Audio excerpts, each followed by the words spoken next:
Next, we're going to hear from Damian Heath. He's on the call here. I'm just going to read some of your intro here, Damian, and I look very much forward to hearing from you. So the topic that Damian will be talking about today is pulling back the curtain, understanding what's happening behind the scenes in the hiring process. Are you looking for a new job can be frustrating and stressful, but better understanding the process and what's happening on the back end can help reduce some of the frustration, but also make you more prepared for engaging with a company's recruiting team. This session will share some insights into what is generally happening after you applied for a job while you're interviewing, and if you can become a final candidate. Now, Damian Heath currently serves as the head of diversity, equity, and inclusion for Tenable. He brings over 20 years of professional experience in diversity, equity, and inclusion.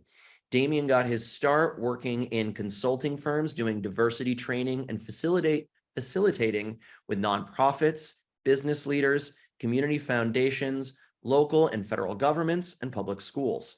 In that time, Damian worked with groups like National Council for La Raza, National Minority AIDS Council, the United Way of Greater Los Angeles, the Ford Foundation, and the White House Office of Faith and Community-Based Initiatives, along with many others. He transitioned later in his career to working on DE&I in the corporate sector with Bose Allen Hamilton, Washington Gas, and Fannie Mae. In those roles, he led diversity councils, created and revised employee recess groups, engagement strategies, managed diversity recruiting efforts, and designed and delivered training on inclusion, leadership, and unconscious biases, and worked with executive leadership to build enterprise-wide DEI strategies. So Damian, thank you so much for being here, and I'm going to pass it over to you. Thank you so much. Good morning, good afternoon, and good evening, everyone, depending on where you are in the world. Let's see. So it looks like I'm going to try my best to share my screen here. See, looks like I'm good to go. I'm going to keep my fingers crossed since I can't see you all. Thank you again. I know I've only got a half hour with you all. So part of what I wanted to do today was talk about three things, right? Part of what I've learned over the years, both personally from my own experience looking for a job and talking to people as they've gone through the process, there's a sort of reality that the job search process can be both traumatic and sort of rewarding and empowering and all sorts of things in between. Part of what happens though, part of what that anxiety comes from is really sometimes when I talk to folks not having a good understanding of what's happening for the company that you were looking to get a job with, right? So I wanted to give you some insights into what's happening on the back end and some tools and tips that I think might be helpful for you in your job search. And then I'll kind of pause along the way to see if there are questions in the Zoom chat. Hopefully I can do that without accidentally hanging up on the Zoom call like I did with someone last week. So fingers crossed again. So three things I'm going to talk about. The first thing is understanding what an applicant tracking system for me is really, really critical for your job search and how those systems work. Most folks have never heard of an ATS before. They don't know what they are. But every last one of us have engaged with an ATS at some point, because for most companies, particularly larger ones, those systems are how you actually apply for jobs. So understanding how those systems work and what's happening on the back end, I think is really important. The other thing, and the mistake that I often see people make is not really having clarity around the difference between a sourcer, a recruiter, and the hiring manager. And some folks go all in with the very first person they talk to, not realizing that person may not even work for the company that you're interviewing with. They're just there to sort of shepherd you to the recruiter, right? I want to talk to you all about that. And then the last piece is a little bit about compensation and not negotiation skills, but really just so you understand a couple of really important points about what's happening with most companies as you are going through the process of looking for a job, right? Well, let's see. So let's start with applicant tracking systems. So there are a bunch of them out there. Some are really expensive. You typically see the three on the screen reserved for companies that have budget for more complex systems. Some of the nonprofits I've worked with over the years have some smaller systems that kind of all do roughly the same thing, but you probably in your job search looked in the search bar and saw you were applying for a job and saw sort of a JobVite or Workday or Taleo in the address bar. So these are some of the more commonly used ones for larger companies. And really the purpose of an applicant tracking system, or ATS, if I sort of do the shorthand, is really to make it a little bit easier for recruiting teams to sort through applications. I've worked at companies before where any given calendar year, we could get between 150 to 200,000 applicants for all of the jobs, right? And back when I was in college and coming out of school, early on, what was happening, and I'm sure a lot of you may have had the same experience, when you applied for a job, your resume was going to a person that was sifting through a stack, of papers, this high, with, hundreds of resumes, and they've got to find their way through them to pull out the folks that would go to the next step in the process, right? And as you would imagine, if you're applying for a job as an engineer or someone in finance, there are hundreds, if not sometimes thousands of people applying for that job at the same time as you. So what's important for companies to have is a way to sort of quickly get to the most qualified pool of folks that they want to move forward in their process, and these systems kind of help them do that. Now, what happens when you apply and you're using these systems is these are sort of screenshots of some of those tools in the back end, right? And you'll notice a couple of things. One of the most important things is that all of your information, particularly nowadays, is sort of parsed from your resume and uploaded into this system, and all of your data is kind of represented for the recruiters to see. And you'll notice in a couple of them, you'll see star rankings, you'll see a requisition rank, and it's very strong. So part of what happens is that based on what's in your resume, there is a score, right? That no one's physically manually doing it. It's an algorithm, right? Based on your resume's match with keywords in the job description, right? And this interface looks a little different depending on the tool and depending on kind of, honest, frankly, what companies are paying for with some of the platforms. But what's important to remember is that there's a process on the back end to make it easier for the recruiter to figure out, okay, I still got 1,000 people that apply for this job. How do I figure out which ones I should go forward with without having to read every single resume, right? So this ranking kind of helps the recruiter do that, right? So it's important to keep in mind, right, as you're thinking about what's in your resume, how that might match with the job description.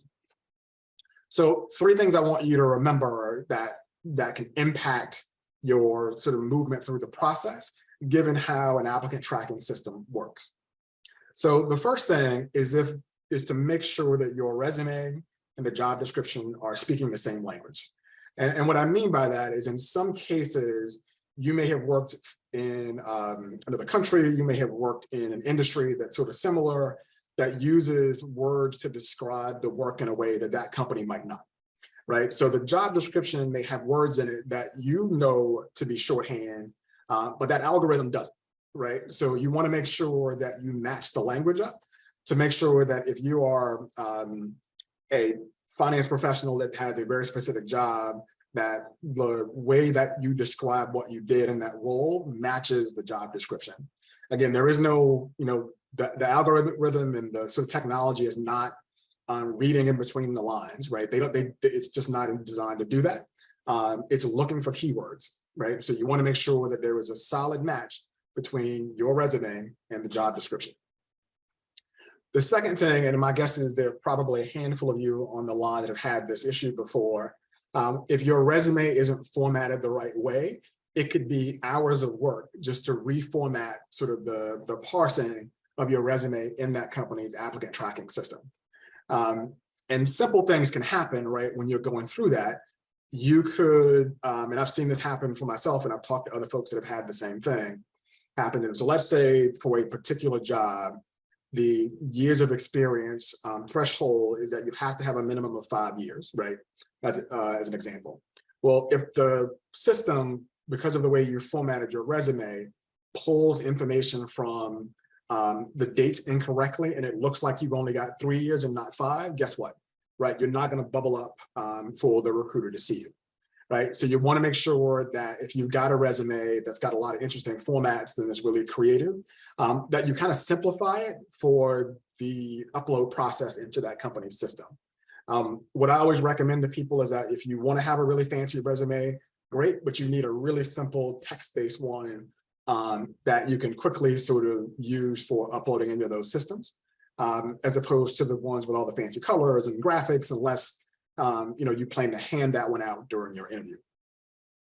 And then lastly, one of the other things that I've seen, particularly from people in the technology space, is they get sort of this sort of guidance that your resume should be really short and concise. And there's some truth to that, but what you want is for your resume to have a lot of keywords that match that job description, right? So if your resume is too thin, right, logically what will happen is that there'll be less hits with the matching of the job description, right? So those are just 3 things I want to make sure you are aware of. So there are some tools out there that can help, and I'm not promoting JobScan. This is just one of the ones I've used, and I know some folks that have used it. JobScan and some of these other tools are really helpful at allowing you to sort of take your resume and the job description, and it'll literally give you a score based on sort of the job description and sort of what's in your resume. And it'll tell you whether the soft skills that the job description mentions are present in both your resume and the JD, right? Just to give you a match. And you see that top right side with the X's in one corner, and it also shows you how frequently, right, a word comes up in a job description, which is really important because if the company says 3 different ways that communications is really important to them, guess what? You want to talk about your communication skills in your resume or your cover letter or in some communication with them, right? So this is just an example with JobScan of what's in that tool for you. But you really want to make sure, even if you decide you don't want to use JobScan or one of these sites, it's really important that you focus on not making any assumptions about the recruiter or who might see your resume, and hoping that they can read in between the lines of what you have put in your resume relative to what they're looking for the job, right? JobScan works really well. One small piece of feedback: if you use JobScan just as a matter of kind of protecting your personal information, you can just upload the sort of your job history, right? You don't have to put your contact information and email in that tool or any other that you might use, because you don't want to take the risk that they have a data breach, that your information might get compromised, right? So just kind of make sure you kind of keep that in mind. So I'm going to pause. I see a couple of questions that have come through in the chat. Let's see, is it true that resumes that have a design element in them aren't good for systems? I think it, generally, I think it does make it more challenging for the formatting to pick up. I think that, if you're willing to take the time to go back and make all the adjustments, what I've just found is that you end up having to rebuild your resume anyway. So why not sort of simplify it as opposed to having lots of colors and graphics and things like that in there to make it more complicated. So I think Maya asked, my cursor's a little, about something to help you get through the algorithm, and JobScan is the example of the tool that I think helps with that. So let's see, other questions. Yep, so we're going to talk about sources in just a minute in my next piece. I'm going to get to that in a second. So really great questions. So again, JobScan is one of many tools, but one just to get you started, and then you can kind of go down the rabbit hole of finding what else is available. All right. So the next piece, I know there was a question about this, is really, I can't tell you how many people I've talked to that have had an initial interview. Someone reached out to them through LinkedIn or found their email someplace through some other system. They got all excited, oh man, I got an interview for this job. Not realizing that, well, the person you're talking to is really just trying to create a pool, right? They're not in the process of deciding who goes forward or not.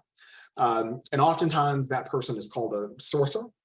And so what I often tell people is you've got to make the distinction between the folks that are involved in that process, and to be really clear about the kinds of questions you want to ask to that person, and really not putting yourself in a situation where you are asking the wrong person a really, really important question, right? So let's talk about kind of the 3 key stakeholders in your process. A sourcer's job is really to sort of scour the internet to try to create interest and drive talent to apply for the job, right? I'm sure a lot of you have gotten folks reach out to you on LinkedIn for jobs that you haven't applied for yet, right? So oftentimes that's a sourcer or a person in a sourcing role that is trying to find people to drive to the job description or to a specific recruiter.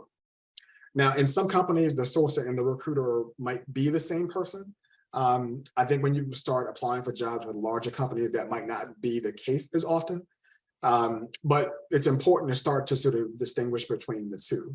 And one simple way to, you can sort of ask the question of the sourcer, just ask them what their role is, right? And they'll tell you, you know, I work for X company and we were contracted to work with Microsoft or Intel to help them find candidates, right? So you can ask folks what their role is just to get a sense.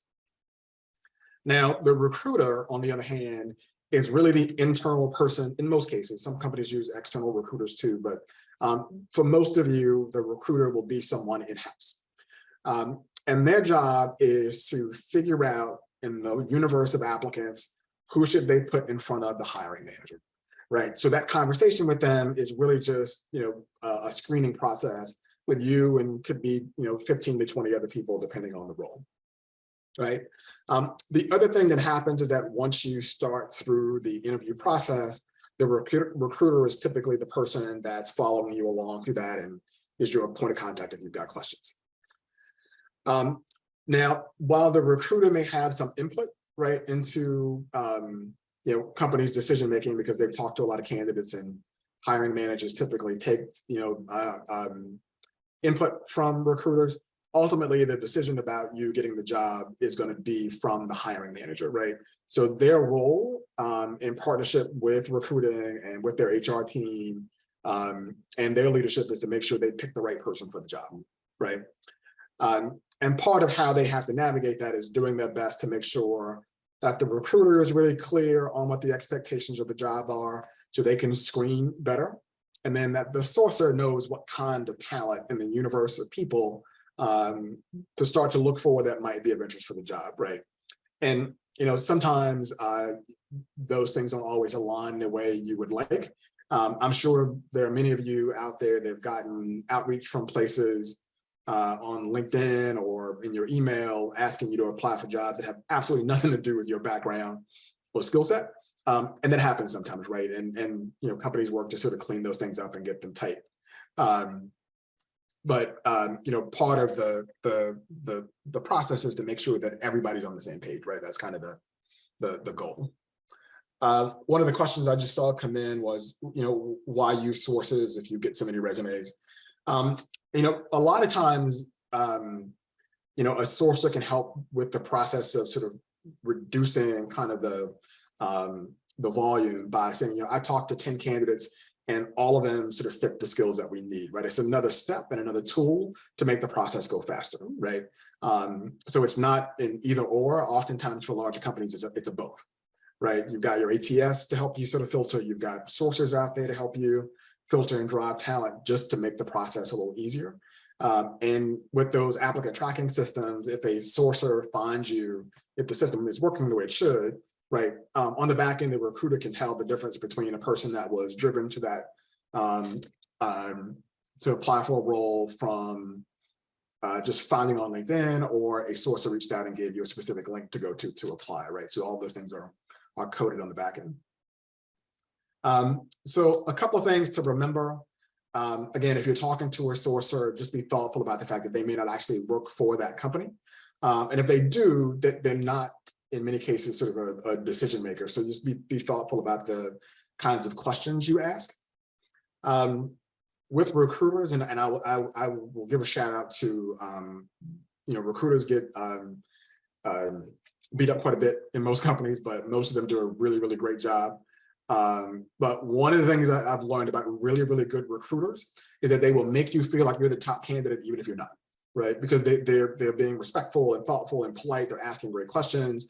They're really engaged. And a lot of times what creates so much anxiety for people, they've had such a great conversation with their recruiter that they feel like they've got the job in the bag, right? And what I tell people is that, you know, the recruiter's just doing their job, right? they want you to feel good about them and about the company, because if they make you an offer, they want you to take it, right? So they don't want you to feel like you're the third of one, you're number three in a group of three, and not number one. They're going to make you feel like you're the lead candidate. And they're not trying to, be deceptive or do anything. I think they're doing the right thing by making you want to work there, right? Which works in their favor. And then the last thing, and this is another one that's really, really hard for people, is not every hiring manager is a good interviewer. And oftentimes you can find yourself going through the process of looking for a job, and you may not have a good feeling based on your conversation with that hiring manager. But don't take that person's skill at interviewing you as a reflection of their interest in you as a candidate, right? So just be mindful of that, right? Give people a little bit of grace. I'm sure there are many of you on the line that have had, jobs where you've had to interview people for roles before. And it's a skill that most hiring managers are developing. So, patience and grace, I think, is a really important thing. So one of the questions is, when a recruiter does not respond after an interview about the status, how long should I wait before asking a question? I think what I recommend you do before then is to ask the recruiter what the timeline is and if they expect it to be extended. I've worked in places where we've been working on a role, it gets posted, and then 3 weeks later, something happens internally and the job gets pulled, right? So all sorts of things are going on in the back end that have nothing to do with you as the candidate. But asking those questions at the beginning about what the sort of short-term timeline is, and if there's a risk that the job may get moved or pushed or changed because of other things.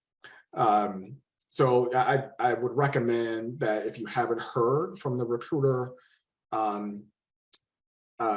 and you've asked what their timeline is, if they haven't quite gotten back to you if they haven't gotten back to you after the deadline they gave you, then I would say reach out. But if you don't have a good sense of, a week or 2 weeks is fine, just to sort of check in. I don't think recruiters really mind that. So Laverne, should we be asking if they are a sourcer or a recruiter?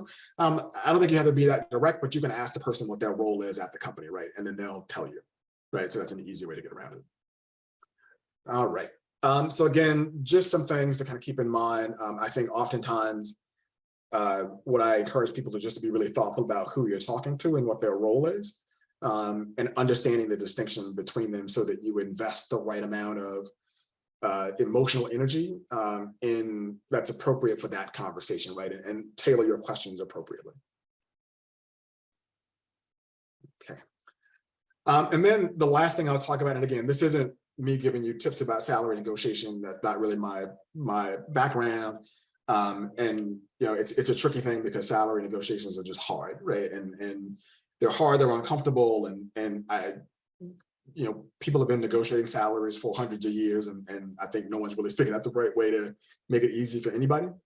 But just a couple of things I just wanted to share just to give you some insight, right? So one of the things to remember is that the decision about the amount of money you get offered, particularly if it's a larger company, is not solely at the discretion of the person you interviewed with, right? So the hiring manager is not the person that decides whether you get 10,000 or 20, right? That's not really, in most cases, they can make recommendations, but that conversation is with the company's compensation team, their HR leadership, and that hiring manager's manager, right? So all those things have to, be part of a process. So there are steps in that companies have to go through to make sure that they are being fair and equitable and making sort of good common sense business decisions at the same time, right? So just kind of keep that in mind. It's not always just sort of, someone's trying to lowball you. That does happen, right? There are companies that do that, particularly sort of smaller ones that don't have really sophisticated compensation systems. But just got to keep in mind that it's not sort of a single person's decision, and that there are lots of other factors that go into what the amount of your offer might be. The other thing is to keep in mind that sites like Glassdoor are not always accurate, right? And they, particularly if you're looking at across industries, So you have to really be mindful and kind of take what you see on those sites with a grain of salt. Because there could be all sorts of reasons why a person's salary was what it was, right? And companies change their compensation models, companies do all sorts of things on the back end that might influence the salary of a person that joined a company in 2007, right? Versus a person that joined the company in 2012 and 2022, right? So you just have to, it might be a useful reference, but it may not always be accurate. And then the other thing too is to make sure, some companies, when they give you an offer letter, they map out in detail what your total compensation package is. Some companies don't. And then, you want to make sure you're doing the math on everything from, health insurance costs to you, other benefits costs that you might take advantage of. Is there a bonus structure? Are there stock options? All those things are really important to have a full picture, as opposed to what oftentimes people are just looking at the base salary. And that's okay, right? For some people, that's the most important thing to them, and that's perfectly okay if that's your focus. But every company is not Microsoft, right? Every company is not Google or Intel or PwC, right? These really large companies. So look at kind of the full picture of what you're being offered, as you're going through the process of making a decision about whether you want to take the job or not. So those were just some tips for me. I hope that was helpful. I want to make sure I do a plug for Tenable. Visit our career site and some of the jobs we've got available. Hopefully you take an opportunity to do that. Again, my hope is that a couple of the points that we talked about today can reduce some of the anxiety. I know I talk to people all the time that feel like the relationship between them and a company they're applying for a job for is really personal. And it's really personal for you as the applicant, but there's a machine happening, with that employer.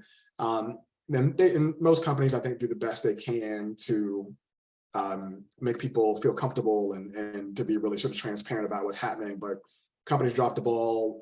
Some recruiters are trying to hire for 15 jobs at once, and they drop the ball sometimes in communicating with people, and those things happen. And just be thoughtful about being patient with your recruiting team. To me on LinkedIn, if you've got additional questions, I'm happy to sort of respond to folks that way. And again, thank you all. I really appreciate your time. And hopefully I addressed most of the questions that came through. Thank you so much for that, Damian. And is there ways that folks can stay connected with you and reach out with those further questions? Absolutely. I am on LinkedIn, Damian Heath. I'm one search bar away.